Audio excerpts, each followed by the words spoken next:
আসসালামু আলাইকুম। সবাই কেমন আছেন? আশা করি সবাই ভালো আছেন। আজ আপনাদের জন্য নিয়ে এসেছি গল্পের ৩য় পর্ব। আশা করি গল্পটা আপনাদের ভালো লাগবে। তাহলে চলুন শুরু করা যাক। এভাবে না দেখে ভেবেই যাচ্ছি। একবার পিছন ফিরে দেখি তো কে? মনে সাহস নিয়ে ধীরে ধীরে পিছন ফিরে তাকালাম। তাকিয়ে চমকে দুহাত পিছনে গেলাম। যে ভয়টা পেয়েছি সেটা না হলেও তার চেয়ে বড় ভয়। যে আমার সামনে দাঁড়িয়ে আছে তার মুখোমুখি হতে হবে ভাবতে পারিনি। কিন্তু সে এখানে কি করছে? আমি চোখ গোল গোল করে সামনের দিকে তাকিয়ে আছি। মুখ দিয়ে বলার মতো কোনো শব্দ পাচ্ছি না। আমার সামনে যে দাঁড়িয়ে আছে সে আর কেউ নয়, আমার মামাতো বোন রিয়া। সে জিজ্ঞাসু দৃষ্টি নিয়ে আমার দিকে তাকিয়ে আছে। নীরবতা ভেঙে আমি বললাম, কি ব্যাপার, এত রাতে তুমি এখানে? রিয়া ভুরু কুচকে বলে, আমি কেন এখানে সেটা পরে বলছি, তার আগে তুমি বলো এত রাতে কোথায় যাচ্ছ? প্রায় কয়েকদিন ধরে দেখছি প্রতিদিন রাতে তুমি বেরিয়ে যাচ্ছ। প্রথম রাতে যখন দেখেছি তেমন কিছু ভাবিনি আমি। ভেবেছি হয়তো একটু ঘুরতে বের হচ্ছ, কারণ তুমি শহরে থাকো। শহরের মানুষ এত তাড়াতাড়ি ঘুমায় না, সেটা ভেবে মনকে সান্ত্বনা দিলাম। কিন্তু যখন একে একে কয়েক রাত তোমাকে বেরিয়ে যেতে দেখি আমার মনে সন্দেহ হলো। তুমি বেরিয়ে যাওয়ার পর আমি প্রায় ঘন্টাখানেক তোমার জন্য ওয়েট করে ঘুমোতে চলে যাই, কিন্তু তুমি আসো না। এখন বলো তো, এত রাতে তুমি কোথায় যাও? আমি ওর কথা শুনে একটু অবাক হলাম। তার মানে রিয়া আগে থেকেই জানে প্রতি রাতে আমি বাহিরে যাই সেটা। ভাবলাম ওর কাছে লুকিয়ে আর লাভ নেই। ওরও জানা উচিত ও যে আমাকে মনে মনে ভালোবাসে, সেটা আমি খুব ভালো করে জানি। সেটা বেশি বাড়াবাড়ি পর্যায়ে চলে গেলে সমস্যা হতে পারে, তাই আর আমি গোপন করলাম না। সেই প্রথম দিন স্টেশন থেকে শুরু করে সব কথা ওকে খুলে বললাম। আনুশকা আর আমার মাঝে একটা ভালোবাসার সম্পর্ক হয়েছে সেটাও বললাম। সব শুনে রিয়া হাঁ হয়ে আমার দিকে তাকিয়ে থাকে। ওর চোখ দিয়ে টপ টপ করে জল পড়ছে। ওর মুখে হারানোর দুঃখ কষ্ট তার সাথে ভয়ের ছাপও ফুটে উঠেছে। আমি বুঝতে পারছি আমার কথায় ওর মন ভেঙে গেছে। ও শক্ত পাথরের মতো দাঁড়িয়ে আছে আমার দিকে তাকিয়ে। আমি ওর মনের অবস্থা বুঝতে পেরেও না বোঝার ভান করে বললাম, রিয়া রাগ করো না, আমার এখন সময় নেই হাতে, আমি এখন যাই, এমনিতে অনেক দেরি হয়ে গেছে। এই বলে সাইকেল ঘুরিয়ে যেতে যাব, ঠিক তখনই রিয়া আমার হাত চেপে ধরে। আমি একটু বিরক্ত হয়ে বললাম, আবার কি হলো? তোমাকে তো সব বললাম, আমার অলরেডি অনেক দেরি হয়ে গেছে। ওইদিকে আনুশকা আমার জন্য ওয়েট করছে। রিয়া কাপা কাপা গলায় বলে, তুমি আজ যাবে না? আমি অবাক হয়ে বললাম, কি বলছো তুমি? আমি যাব না? কিন্তু কেন? রিয়া বলে, আমি তোমাকে যা বলবো তুমি হয়তো বিশ্বাস করবে না, তাই বলছি তুমি এখন যাবে না, তুমি বরং কাল সকালে যাও। আমি বললাম, কিন্তু আনুশকা তো আমাকে দিনে যেতে বারণ করেছে, বলেছে আমি যেন দিনে না যাই, লোকে দেখলে খারাপ ভাববে। রিয়া বলে, আমার অনুরোধ, তুমি আর যাবে না, কাল সকালে যেও। আমি বললাম, কিন্তু কেন যাব না সেটা তো বলবে। রিয়া বলে, আমি যা বলবো তুমি বিশ্বাস করবে? আমি বললাম, বিশ্বাস অবিশ্বাসের ব্যাপারটা পরে আসছে, তুমি আগে বলো। রিয়া বলে, ঠিক আছে, আমি তোমাকে সব বলবো, তবে আমাকে ছুঁয়ে কথা দাও, তুমি এমন কিছু করবে না যার জন্য আমাদের সবাইকে কষ্ট পেতে হয়। রিয়ার কথায় আমি ধন্দে পড়ে গেলাম। কি এমন কথা ও আমাকে বলতে চাচ্ছে? আমাকে ভাবতে দেখে রিয়া বলে, কি হলো, আমাকে ছুঁয়ে কথা দাও। আমি ওর কথায় ওর হাত শক্ত করে ধরে বললাম, বেশ, আমি কথা দিচ্ছি, এমন কিছু করব না যাতে সবাই কষ্ট পায়। রিয়া বলে, তাহলে চলো আমরা ওইদিকে গিয়ে বসি। আমরা দুজন এক জায়গায় গিয়ে বসলাম। আকাশে চাঁদ নেই আজ, চারিপাশে কালো মিশমিশে অন্ধকার, মনে হচ্ছে আজ কাল রাত্রি। অন্ধকারের মাঝে ঝিঝি পোকাগুলো জ্বলে জ্বলে আলো দিচ্ছে।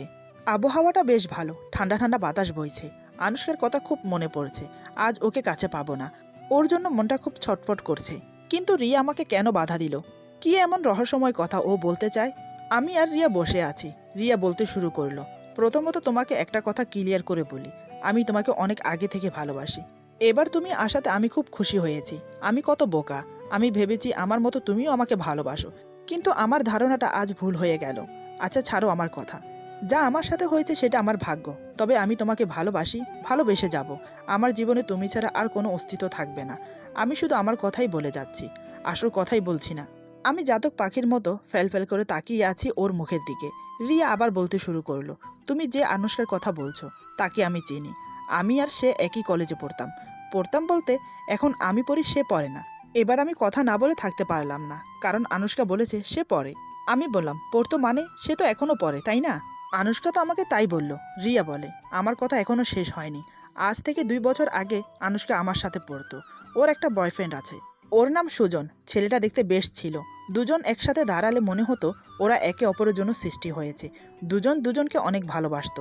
একদিন রাতে আনুশকা তার বয়ফ্রেন্ডের সাথে বৃষ্টিতে ভেজে। সেদিন প্রচুর বৃষ্টি হয়েছিল, সারা রাত দুজন বৃষ্টিতে ভিজেছে। সেই বৃষ্টিতে ভেজার কারণে আনুশকার খুব জ্বর হলো, তার সাথে ঠান্ডা। 3 দিনের জ্বরে আক্রান্ত হয়ে মেয়েটা মারা যায়। আনুশকা মারা যাওয়ার পর ওর বয়ফ্রেন্ড পাগল হয়ে যায়। আনুশকার মারা যাওয়াটা ও মেনে নিতে পারেনি। ছেলেটা পাগল হয়ে গেল আমাদের চোখের সামনে। শুধু তাই নয়, আনুশকার দাদি ছিল, তিনিও আনুশকার শোকে 2 মাসের মাথায় মারা যায়, কারণ তিনি আনুশকাকে খুব ভালোবাসতেন। তবে আনুশকা মরেও এখনো আত্মা হয়ে ফিরে আসে প্রতি রাতে, সাথে ওর দাদিও। ওদের বাড়িতে একটা নয়, মোট 3টা কবর আছে। একটা ওর মায়ের কবর, আর বাকি 2টা আনুশকা আর আনুশকার দাদির। আনুশকা প্রতি রাতে ফিরে আসে বৃষ্টিতে ভিজে। এই দৃশ্য এলাকার অনেকেই দেখেছে, তাই সন্ধ্যার পর থেকে ওই রাস্তা দিয়ে কেউ যাতায়াত করে না। তুমি যে বললে যেদিন তুমি আসছিলে সেদিন খুব বৃষ্টি হচ্ছিল, আসলে সেদিন কোনো বৃষ্টি হয়নি। ওইটা ছিল আনুশকার মায়া সৃষ্টি করা।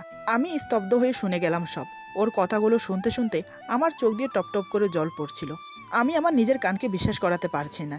এতগুলো দিন আমি আনুশকার সাথে কাটিয়েছি, সে আনুশকা নাকি মৃত। এটাও কি আমাকে বিশ্বাস করতে হবে? রিয়া কি আমাকে সব সত্যি কথা বলছে? ও আমাকে ভালোবাসে বলে মিথ্যে গল্প শোনাচ্ছে না তো? আমি ভাবতে পারছি না কিছু। মুহূর্তের মধ্যে আমার মন ভেঙে চুরমুচুর হয়ে গেল। আমার স্বপ্ন আকাঙ্ক্ষা সব ভেঙে টুকরো টুকরো হয়ে গেল। আমি নড়তে পারছি না জায়গা থেকে।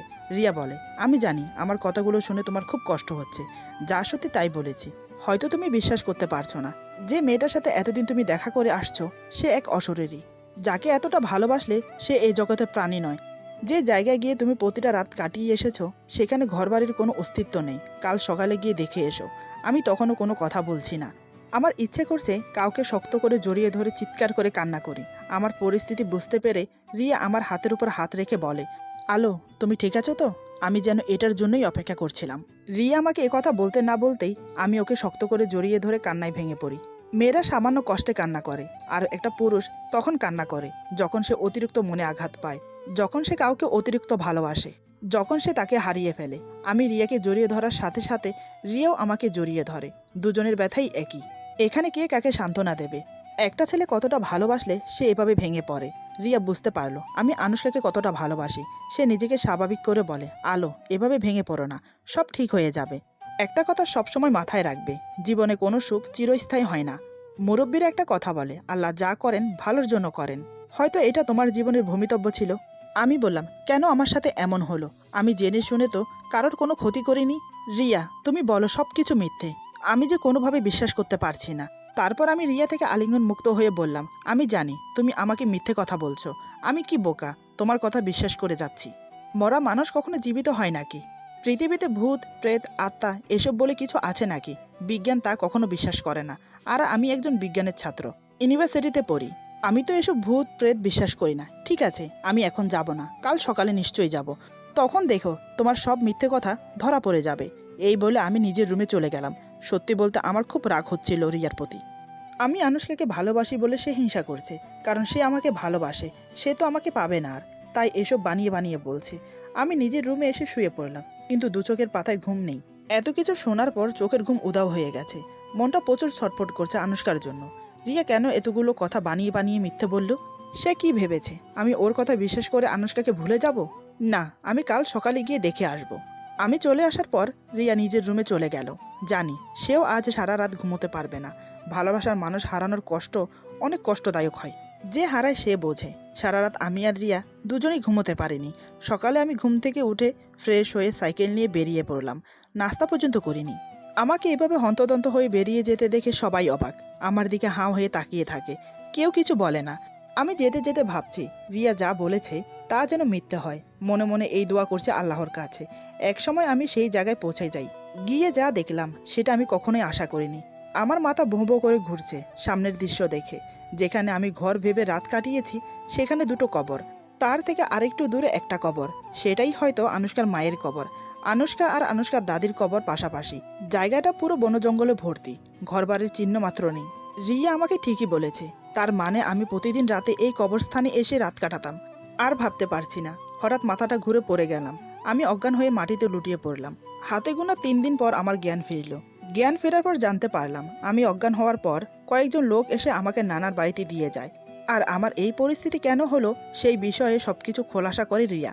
আমি অজ্ঞান অবস্থায় থাকাকালীন রিয়া বাড়ির সবাইকে সবকিছু খুলে বলে। ঘটনাটা সবাই শুনে অবাক। মামা বলল, ওকে আর এখানে রাখা ঠিক হবে না, ওকে ঢাকা পাঠিয়ে দেওয়াই বেটার হবে। নানা ভাই বলল, তা তো ঠিক আছে, কিন্তু ওকে আরেকটু সুস্থ হতে দে। নানা ভাইয়ের কথা শুনে রিয়া বলে, দাদু, আমি বলছি কি, আলোর সাথে আমি থাকি, দেখি ওকে বুঝিয়ে সুজিয়ে এসবের থেকে বের করতে পারি কিনা। নানা ভাই বাড়ি শুদ্ধ সবাই রাজি হয়ে গেল রিয়ার কথায়। কারণ রিয়া যে আমাকে ভালোবাসে সেটা ওর মা জানে। ওর মা ব্যাপারটা সবাইকে বলেছে। এই কথা শুনে কারোর আপত্তি ছিল না, বরং সবাই খুশি হয়েছে। রিয়ার কথা অনুযায়ী রিয়া আমার কাছেই থাকে। এই ঘটনার পর আমি আনুশকার চিন্তায় মানসিকভাবে অসুস্থ হয়ে পড়ি। তার জন্য আমাকে ঢাকায় নিয়ে মানসিক হসপিটালে ভর্তি করানো হয়। দিন রাত 24 ঘন্টা রিয়া আমার সাথে ছিল। প্রায় অনেক দিন পর সুস্থ হয়ে বাড়ি ফিরি। এখন আমি সম্পূর্ণ সুস্থ। আনুশকার স্মৃতি, আনুশকার মোহ থেকে অনেকটা বেরিয়ে আসতে পেরেছি। রিয়া একটা কথা বলেছিল, এমন কিছু সুখ আছে চিরস্থায়ী হয় না। হয়তো সেটা আমার ভবিতব্য। অসুস্থতার কারণে আমি ভার্সিটিতে যেতে পারিনি, তাই এখন যাব না বলে পড়াশোনা ছেড়ে দিয়েছি। ভাইয়েদের সাথে অফিসে জয়েন করেছি। আমি অতীত ভুলতে চাই, তাই অফিসে জয়েন করা। কাজের মাঝে ব্যস্ত থাকলে এসব নিয়ে আর ভাববো না। ওইদিকে রিয়ারও আমার মতো একই অবস্থা। আমাকে সুস্থ করতে গিয়ে নিজের পড়াশোনা সব ছাড়তে হয়েছে, তাই সেও আর পড়াশোনা করে না। সেই যে নানার বাড়ি থেকে আমার সাথে ঢাকায় এসেছে, এখনও ফিরে যায়নি। যায়নি বলতে আমার মা বাবা যেতে দেয়নি। একটা মেয়ে কাউকে ভালোবাসলে কতটা স্যাক্রিফাইস করতে পারে সেটা রিয়াকে দেখলে বোঝা যায়। সে আমার জন্য নিজের কেরিয়ার বরবাদ করে দিল। সে কি আমাকে এখনো ভালোবাসে? কিসের আশায় সে এত কিছু করলো আমার জন্য? কি পাবে সে আমার কাছে? এসব ভাবছি সন্ধ্যার মুখে বারান্দায় দাঁড়িয়ে দাঁড়িয়ে। আর তন্ময় হয়ে বাইরের দৃশ্য দেখছি। এমন সময় রিয়া আমার রুমে আসে। হাতে করে আমার জন্য কফি এনেছে। বারান্দায় এসে আমাকে বলে, তোমার কফি। ওর কথা শুনে আমি ওর দিকে ফিরে তাকালাম। এইমাত্র মেয়েটাকে নিয়ে ভাবছি, আর অমনি সে এসে হাজির। হায়াত অনেক লম্বা। আমাকে ওভাবে তাকিয়ে থাকতে দেখে রিয়া বলে, অমন করে তাকিয়ে কি ভাবছো? আমি চোখ সরিয়ে নিয়ে কফিটা হাতে নিলাম। তারপর বসতে বসতে বললাম, তেমন কিছু না, ভাবছি তোমাকে নিয়ে। দাঁড়িয়ে কেন, এখানটায় বসো। রিয়া অবাক হয়ে আমার দিকে তাকিয়ে থেকে ধীরে ধীরে বসে পড়ল। সে বলে, হঠাৎ আমাকে নিয়ে ভাবছো কেন? কি হয়েছে? আমি কোনো অন্যায় করেছি, নাকি আমার কোনো ভুল হয়েছে? আমি বললাম, আরে তুমি এত ব্যস্ত হইও না, তুমি শান্ত হয়ে বসো। আমি ভাবছিলাম তোমাকে নিয়ে, কারণ আমার জন্য তোমার কেরিয়ার বরবাদ হয়ে গেল। আমার জন্য তোমার পড়াশোনা ছাড়তে হলো। আমার জন্য তোমার মন ভেঙেছে। আমার জন্য তুমি অনেক কষ্ট করেছো। আজ আমার সুস্থ হওয়ার পিছনে একমাত্র তোমারই অবদান। তুমি যদি তখন থেকে আমার সঙ্গ না দিতে, তাহলে হয়তো আমি কোনোদিনই সুস্থ হতাম না। রিয়া বলে, এমন করে বলছো কেন? তোমার জন্য আমার কোনো কিছুই বরবাদ হয়নি। তোমার জন্য যে এতটুকু করতে পেরেছি, তাতেই আমি অনেক খুশি। আমি বললাম, এখন কি ভাবছো, কি করবে? রিয়া বলে, কিসের কথা বলছো? আমি বললাম, তোমার কথা বলছি। এখন কি আবার পড়াশোনা শুরু করবে? তুমি চাইলে কিন্তু করতে পারো। রিয়া বলে, 1 বছর পিছিয়ে গেছে, তাই আর ইচ্ছে নেই পড়াশোনা করার। আমি বললাম, তাহলে কি করবে ভাবছো? রিয়া বলে, কিছু করার ইচ্ছে নেই, যেভাবে আছে সেভাবেই ভালো আছি। আমি বললাম, তা বললে কি হয়? জীবন তো এক জায়গায় থেমে থাকে না। কিছু করার যখন মন নেই, তাহলে একটা কাজ করতে পারো। রিয়া বলে, কি? আমি বললাম, বিয়ে করে নাও। আমার কথা শুনে রিয়া আমার দিকে তাকিয়ে থাকে। আমি বললাম, আরে আমি খারাপ কি বললাম? তোমারও তো বিয়ের বয়স হয়েছে নাকি? এভাবে একা জীবন থেকে সংসার করা ভালো না। তুমি রাজি কিনা বলো, তাহলে আমি মামা মামির সাথে কথা বলি। আমার কথা শুনে রিয়ার চোখ দিয়ে জল গড়িয়ে পড়ছে। আমি তো অবাক। আমি তো কান্না করার মতো কিছু বলিনি। আমি বললাম, আরে তুমি কাঁদছো কেন? আমি তো কান্না করার মতো কিছু বলিনি। রিয়ার মুখটা রাগে লাল হয়ে উঠল। সে আমার দিকে চোখ বড় বড় করে তাকিয়ে বলে, তুমি কি আমার ধৈর্যের পরীক্ষা নিচ্ছ? আজ থেকে 1 বছর আগে তোমাকে একটা কথা বলেছিলাম, মনে আছে? আমি বললাম, কি কথা? রিয়া বলে, আমি তোমাকে ভালোবাসি। আগেও ভালোবেসেছি, এখনও বাসি, আর ভালোবেসে যাব। তুমি ছাড়া আমার জীবনের কোনো অস্তিত্ব নেই। হয়তো এই জীবনে তোমাকে পাবো, নয়তোবা সারা জীবন এভাবে কাটিয়ে দেব। তাই তোমার কাছে অনুরোধ করছি হাত জোর করে, আমি যেমন আছি আমাকে তেমন থাকতে দাও। বিয়ের কথা আর কখনো বলবে না। এই বলে কান্না করতে করতে মেয়েটা ছুটে চলে গেল। এটা কি হলো? বুঝতে পারলাম রিয়া আমাকে খুব ভালোবাসে।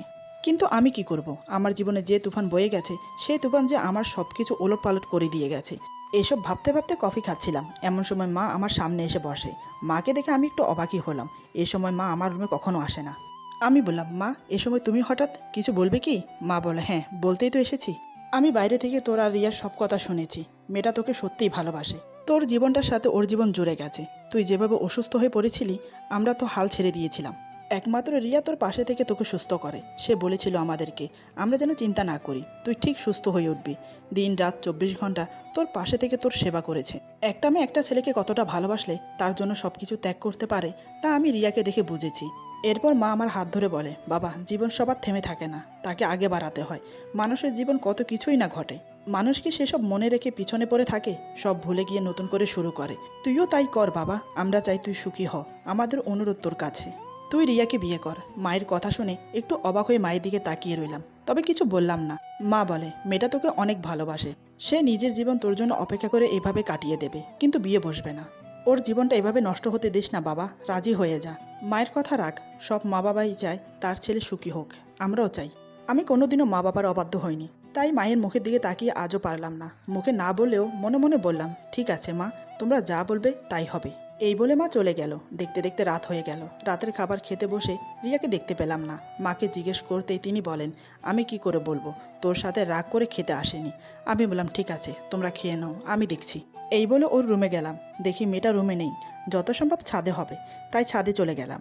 গিয়ে দেখি বসে আছে আনমনা হয়ে, আকাশের দিকে তাকিয়ে আছে। আমি ধীরে ধীরে ওর পাশে গিয়ে বসি।